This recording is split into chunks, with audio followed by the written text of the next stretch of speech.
તો જય દ્વારકાધીશ મિત્રો, હું છું કૃષ્ણા હે ને આ વિડીયોમાં આપણે ચર્ચા કરવાની છે 5 ટ્રેડિંગ મિસ્ટેક.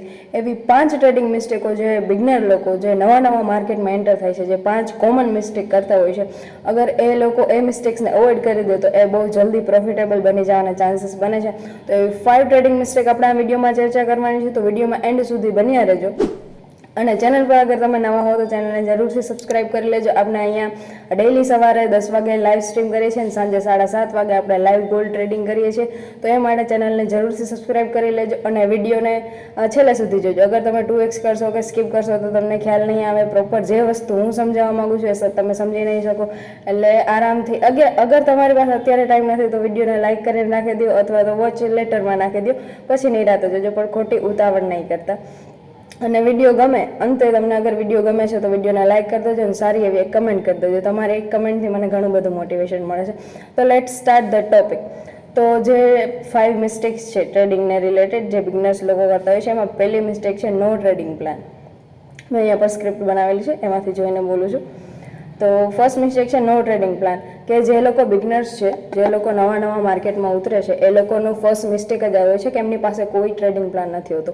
એન્ટ્રી લઈ લે છે જસ્ટ બિકોઝ બાય સાઇડની એન્ટ્રી લઈ લે છે કે જસ્ટ બિકોઝ ગ્રીન કેન્ડલ છે સો બાય કરશું, રેડ કેન્ડલ છે સો સેલ કરી દેશું. આ રીતની એ લોકો એન્ટ્રી લઈ લેતા હોય છે, બરાબર. તમારી પાસે કેન્ડલ્સના માર્કેટના મૂવમેન્ટ્સની પહેલાં જ તમારું એન્ટ્રી સેટઅપ છે એ તૈયાર હોવું જોઈએ.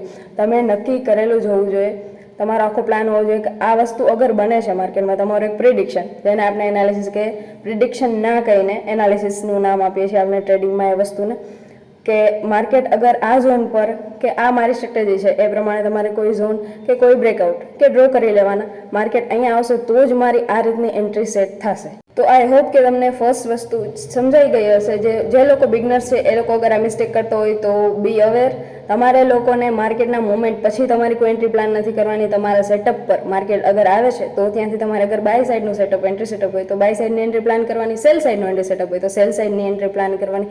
માર્કેટના મોમેન્ટમ પછી કોઈ ચાલતી કેન્ડલમાં ચડવાની આ મિસ્ટેક નહીં કરો. આને અગર તમે સુધારી લેશો તો તમે બહુ જલ્દી એક પ્રોફિટેબલ ટ્રેડર બની શકશો. તો હવે વાત કરીએ મિસ્ટેક નંબર 2.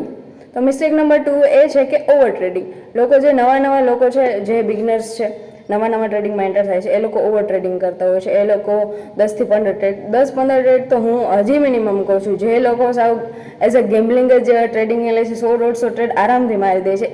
એક જ કેન્ડલમાં એ લોકો 3 થી 4 ટ્રેડ લઈ લે છે. અગર આવડી ગ્રીન કેન્ડલ બને છે તો અહીંથી બાય કરશે, થોડું કપાયું, એ લોકો નીકળી જશે ટ્રેડમાંથી. આ રીતે કરીને એક કેન્ડલમાં જ એ 5 થી 7 ટ્રેડ કરી લે. એટલે આ રીતનું ઓવર ટ્રેડિંગ ના કરો. તમારે ફૂલ ડિસિપ્લિન સાથે ટ્રેડિંગ કરવું. હું તમને ડેમ શ્યોર કહું છું, તમને એમ થાય કે અમે ઝાઝા ટ્રેડ કરીએ, વધારે ટ્રેડ કરીએ અને વધુ પ્રોફિટ કરી લે, પણ એ વસ્તુ શક્ય નથી. તમે જેમ ઓછા ટ્રેડ કરશો ને તો પણ તમારી સાયકોલોજી બરાબર હશે ને, તમે ડિસિપ્લિન ટ્રેડર હશો ને તો તમારા 10 ટ્રેડનું પ્રોફિટ તમે માત્ર 1 ટ્રેડમાં કે 2 ટ્રેડમાં તમે કવર કરી જ શકશો, બરાબર છે. તો ઓછું ટ્રેડિંગથી ઓછો પ્રોફિટ થાય, ઓછા ટ્રેડ લેવાથી ઓછો પ્રોફિટ થાય એવી કોઈ વસ્તુ છે જ નહીં. તમારે ફૂલ ડિસિપ્લિનમાં રહેવાનું. તમારે દિવસનું ફિક્સ કરવાનું કે મારે દિવસના 3 ટ્રેડ લેવા છે તો હું 3 જ ટ્રેડ લઈશ. એથી વિશેષ અગર તમને ટ્રેડ મળે છે, માર્કેટ આપે પણ છે એવા મુમેન્ટ, તો ઇગ્નોર કરવાના, ટોટલી ઇગ્નોર કરવાના. આપણે આપણી ડિસિપ્લિન પર સ્ટિક રહેવું જોઈએ. આ હતી ટ્રેડિંગની સેકન્ડ મિસ્ટેક. અગર તમે આના પર કામ કરશો અને લિમિટેડ ટ્રેડવાળું જે છે સાયકોલોજી અપનાવી લેશો અને એના પર સ્ટિક રહેશો તો તમે સામાન્ય જે લોકો નવા ટ્રેડિંગમાં આવે છે એના કરતાં વધુ જલ્દી પ્રોફિટેબલ બની જશો. એ બધાથી એક સ્ટેપ આગળ નીકળી જશો. આઈ હોપ કે તમે લોકો અમારી જે વાત કરી મેં સેકન્ડ મિસ્ટેકની એનાથી એગ્રી થયા હશો. ને જે લોકો આ મિસ્ટેક કરતા હશે એ લોકોને ખ્યાલ પણ પ્રોપર આવ્યો હશે કે યસ અમે આ મિસ્ટેક કરીએ છીએ. બિગનર હોય કોઈ ટેન્શનની વાત નથી, બધા કરતા હોય છે. જ્યારે મેં સ્ટાર્ટ કર્યું હતું ત્યારે મેં પણ આ મિસ્ટેક કરેલી અને મારા પર્સનલ એક્સપિરિયન્સથી તમને હું શેર કરું છું કે આ વસ્તુ અગર તમે અવોઇડ કરશો તો તમે બધા કરતાં જલ્દી પ્રોફિટેબલ બની શકશો. અને થર્ડ વસ્તુ બને છે નો રિસ્ક મેનેજમેન્ટ. લોકો છે એ કોઈ જાતના રિસ્ક મેનેજમેન્ટ વગર માર્કેટમાં ઉતરી જાય છે.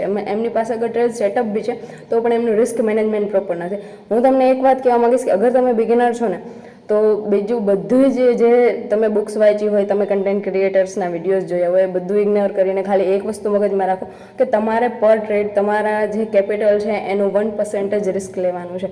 એથી વિશેષ રિસ્ક લેવાનું થતું જ નથી. તમારું ગમે એટલું કેપિટલ હોય, મેં કેપિટલ પર વિડીયો બનાવેલું જ છે કે અગર તમે બિગિનર છો તો તમારે કેટલા કેપિટલથી સ્ટાર્ટ કરવું જોઈએ, બરાબર. એ વિડીયો મારી ચેનલ પર પડેલો જ છે, તમે જોઈ શકો છો. તો એ જેટલું પણ કેપિટલ હોય તમે કેલ્ક્યુલેટ કરો, એનું માત્ર 1% જ તમારે રિસ્ક લેવાનું છે.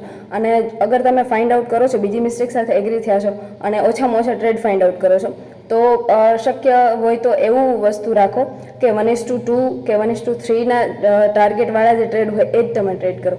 જે હાઈ પ્રોબેબિલિટી સેટઅપ પર બને છે એ ટ્રેડ તમે ટ્રેડ કરવાનો વિચાર કરો, બરાબર છે. 1:1 વાળાને પણ સ્કીપ કરો. આપણે મિનિમમ ટ્રેડ લેવા છે, પણ હાઈ પ્રોબેબિલિટી સેટઅપ્સ પર જ ટ્રેડ લેવા છે. અને આપણે પર ટ્રેડ આપણા કેપિટલનું 1% જ રિસ્ક લેવાનું થાય છે. ભલે આપણું કેપિટલ ઓછું હશે તો આપણે પ્રોફિટ ઓછું થશે, પણ જે વધારે લોસ છે, આપણા કેપિટલની કેપેસિટી કરતાં વધારે લોસ કરો છો ને, ત્યાં તમારે સાયકોલોજી અફેક્ટ થાય છે. પછી તમારે સાયકોલોજીના વિડીયો ગોતતું ફરવું પડે છે, બરાબર છે.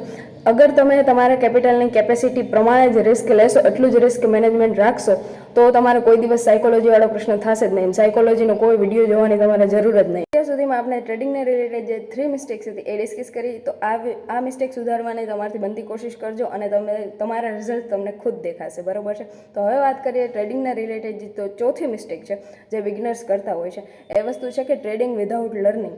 લોકો માર્કેટમાં શીખ્યા વગર જ એન્ટર થઈ જાય છે. દરેક લોકોને, જે લોકોને ઇન્વેસ્ટ કરવું છે અથવા ટ્રેડિંગનો શોખ લાગ્યો છે, ક્યાંય પણથી શોખ લાગે છે, બરાબર, જસ્ટ રીલ સ્ક્રોલ કરતા હોય છે, પ્રોફિટ જોઈને શોખ લાગી જાય છે એમનામ જ. અને એ લોકોને એ ટેન્શન હોય છે કે મારે ટ્રેડિંગ કરવું છે પણ મારી પાસે કેપિટલ નથી. પણ એ કોઈને ટેન્શન નથી કે મારે ટ્રેડિંગ કરવું છે પણ મને આવડતું નથી. તમને એ ખ્યાલ છે બરાબર પહેલાં કે તમને પ્રોપર આવડે છે? પહેલાં પ્રોપર શીખવાની જરૂર છે. આપણે પહેલાં પ્રોપર લર્નિંગની જરૂર છે. કેપિટલ અને માર્કેટ એ બધી દૂરની વસ્તુ છે. પહેલાં શીખો, લર્નિંગ પર ફોકસ કરો. એમનેમ બ્લાઇન્ડલી કોઈ પણ ટેલિગ્રામ ચેનલ જોઈન કરી લે છે, પછી અહીંયા જે સિગ્નલ પ્રોવાઈડ કરવામાં આવે એમનેમ બ્લાઇન્ડલી એના પર ટ્રેડ લેતા હોય છે લોકો.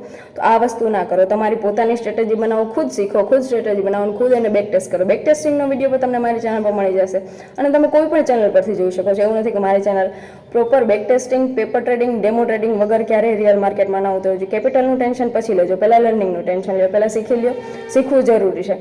ઓકે, આઈ હોપ તો તમે બધા મારી વાતથી એગ્રી થયા હશો. તમને જે લોકોને લોસ થાય છે એ લોકો તો સારી રીતે ખબર પડતી હશે કે મેન્ટાલિટી બધાની આ જ હોય છે. તો હવે વાત કરીએ આપણે જે ટ્રેડિંગની 5th મિસ્ટેક છે, જે મને લાઈવ સ્ટ્રીમમાં પણ કમેન્ટ્સ આવતી હોય છે કે આ વસ્તુ અમારી સાથે બને છે. તો એ 5મી મિસ્ટેક એ છે કે લોકો ઇમોશનલ ટ્રેડિંગ કરે છે. ઇમોશન વચ્ચે આવી જાય છે એમની ટ્રેડિંગમાં.